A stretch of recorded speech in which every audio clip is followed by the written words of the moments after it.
I see a lot of people throughout social media posting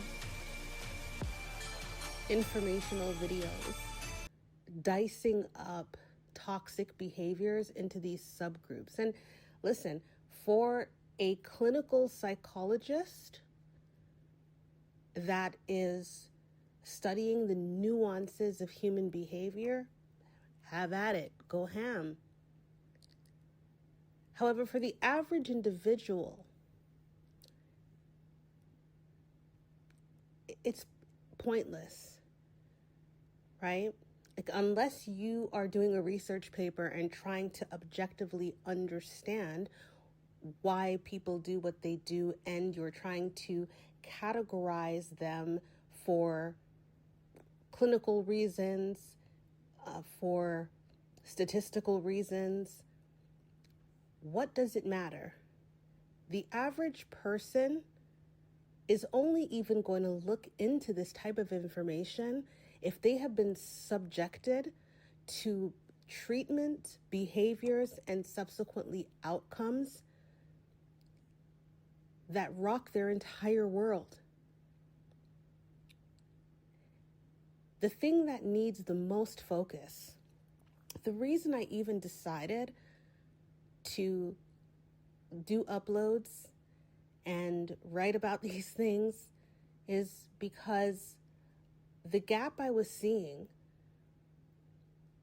was, as is usually the case, right? The quote unquote, the so-called victims of narcissistic abuse, just like the victims of every atrocity, their voices are drowned out. The focus is on the predator. And of course, the the empathic nature of many of us can't sit by and see that happen. The damage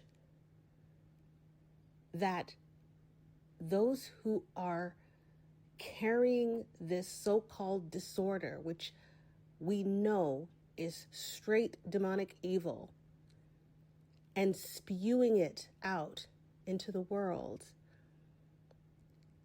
it's catastrophic.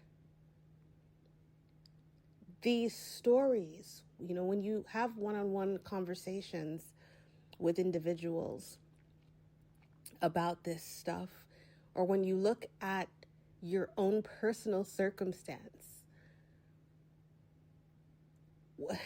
what you have to do to get through and get past the devastation that narcissists do to humans is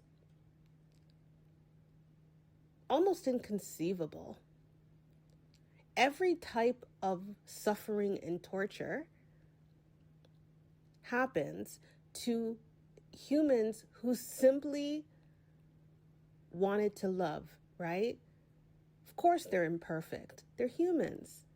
Of course they made mistakes or said things or did things that were wrong, or they made missteps. That goes without saying. Healthy individuals, highly empathic, middle of the road, not so healthy individuals, all humans make mistakes. But that's not what we're talking about when we are discussing narcissistic psychopathy. And most of the personality disorders have very similar behaviors. So, what I tell people is this. If you have an interest in the subject matter for your own personal reasons, fine. Get caught up in it if you want to. But if you're actually trying to understand what happened to you and in your life, did he love me? Did she have a meaningful relationship with me?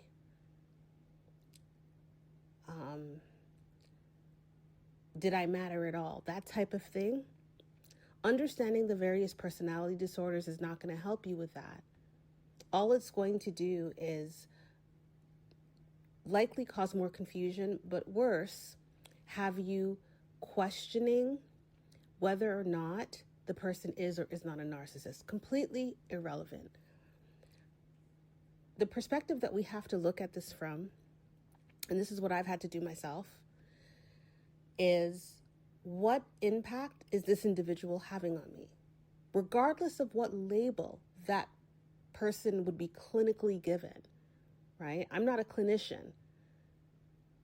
So this is not about me diagnosing an individual, right? It's about looking at the behaviors. Are they doing these things? Yes or no? Are they projecting? Are they ghosting? Are they silent treatmenting? Are they gaslighting? Are they future faking? Did they love bomb and then change?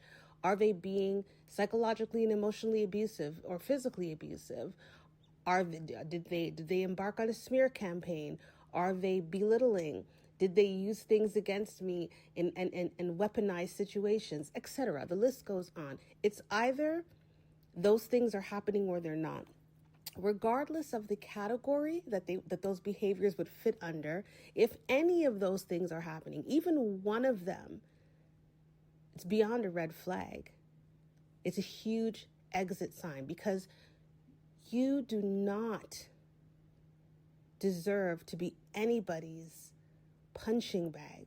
You were not designed to be someone's scapegoat for their issues. You are not made to take abuse. You're not giving it. You don't deserve it. And if any of those things singularly were happening, it's enough to re-examine whatever it is that you're in. Now, if multiple of those behaviors, which is usually the case, are inexistent, it's absolutely an abusive scenario.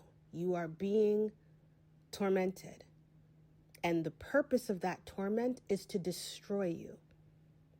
The narcissist is an entity, right? They are operating from the spirit that they serve, and it's not a good one, okay? The narcissist operates from a subconscious level. They're programmed to be diabolical and destructive.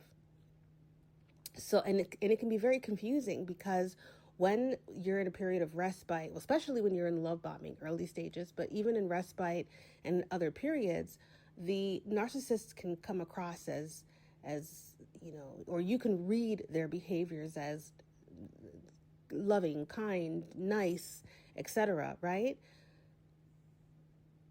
Because that's part of the deal too, the intermittent reinforcement, okay? And if you've probably heard that term before, but if not familiar, look it up. It's another clinical behavior, and it's something that keeps the narcissist on a steady ream of supply. Okay, because nobody is going to accept being abused day in, day out, constantly, right? 24 hours a day, 7 days a week. So there has to be periods of calm, niceness, acceptance, tolerance, whatever it is that the narcissist gives, so that the prey is getting a break, a respite from the abuse. But the creature is a demon. And that's what it does. It abuses at the core. And the reason it does this is because it's programmed to harm and destroy to the maximum level possible anything that could be considered good. It is what the creature does. Do your shadow work.